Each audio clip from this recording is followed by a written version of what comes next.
রিয়নের বাবা আজকে আমাদের স্পেশাল খাবার রান্না করে দিচ্ছে। খাবার নাম ভেজিটেবল কি জানি এটা? পাকোড়া। ভেজিটেবল পাকোড়া। তো এর ভিতরে দেওয়া হয়েছে সব কিছু। আলু আছে, পাতাকপি আছে, পেঁয়াজ, মরিচ, ধনেপাতা, তারপরে টেস্টিং সল্ট, তারপরে এখানে নিচ্ছি বেসন, বেসন আছে যে বেসন, আর চালের গুঁড়ি, অনেক কিছু আছে। সেগুলো আজকে আমাদের একটা নতুন রেসিপি হবে পাকোড়া। আমরা হচ্ছে ডায়েটে আছি তো, এটা বাজারে আমরা বিভিন্ন রেস্টুরেন্টে কিন্তু খেতে পাই। প্রচুর পরিমাণে বিক্রি হয় পাকোড়া। এখন এই সময় শীতের সময় আমাদের পাকোড়ার সাথে বেশি বিক্রি হয়। তার জন্য ভাবলাম যে আমরা স্বাস্থ্যসম্মত মতো বাসায় একটু তৈরি করি। তাদের থেকে শিখে এসেছি কীভাবে তৈরি করতে হয় পাকোড়া। আমরা আর একদিনও অবশ্য আমাদের খাওয়া হয়েছে, খেয়েছিলাম, কিন্তু সেদিন আমি পাইনি, সেদিন করেছিল তুমি। সেদিন কিন্তু খুব টেস্ট হয়েছিল। সেই উদ্যোগে আজকে আবার ভাবলাম নতুন নতুন করে আমরা খাই। এটা তো তুমি শিখে আসছো তাই না? হ্যাঁ, কিন্তু তোমাকে তো বলছি, তুমি তো সব সেভাবে নিজে নিজেই করতে পারছো, খুবই সুন্দর হয়েছে। কারণ আমরা যে কাজ পারি না তোমরা সেই কাজ ভালো করো। যেহেতু রান্না করার একটা শৈল্পিক কাজ, সেই কাজটা মেয়েরাই ভালো করে। ছেলেরাও পারে, কিন্তু আমি পারি না ওরকম। তোমাকে বললাম, তুমি ঠিকভাবে সেরকম কাজটা করছো। আমরা একটু চালের গুঁড়ি নিয়ে নিই পরিমাণ মতো। আবার আমার এইদিকে কিন্তু তেল গরম করতে আমি দিয়ে দিয়েছি, এখন সব রেডি করছে। আমাদের কিন্তু আশা করি ভালো হবে খাবারটা।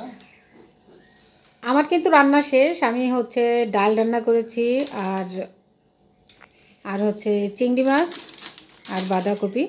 খুব টেস্টি খাবার এটাও। চালের গুঁড়ি নিয়ে নিলাম। আটা নিলেও হয়, কিন্তু আমরা চালের গুঁড়ি নিলাম যেহেতু মচমচে হবে তার জন্য। আর টাকা নিয়ে মা খাই একটু সাহায্য করতেছি।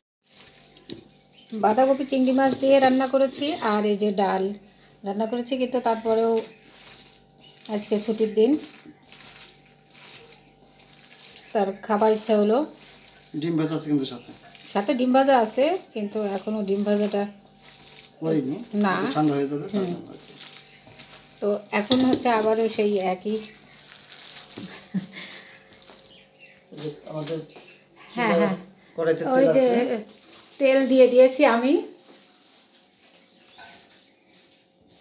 এই যে এখন ওটা কমপ্লিট হয়ে গেলে, যদিও একটু রেখে দিতে আমাদের সাথে কিন্তু আরো চিংড়ি মাছ আছে।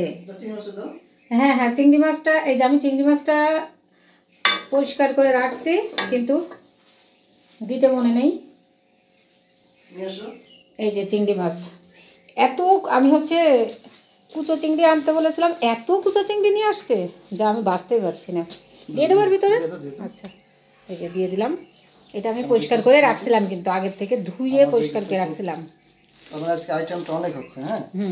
সবজি, মাছ, কুচো চিংড়ি, তারপরে সবজি বলতে এখানে আছে হলো পাতাকপি, আলু, ধনেপাতা, মরিচ, পেঁয়াজ,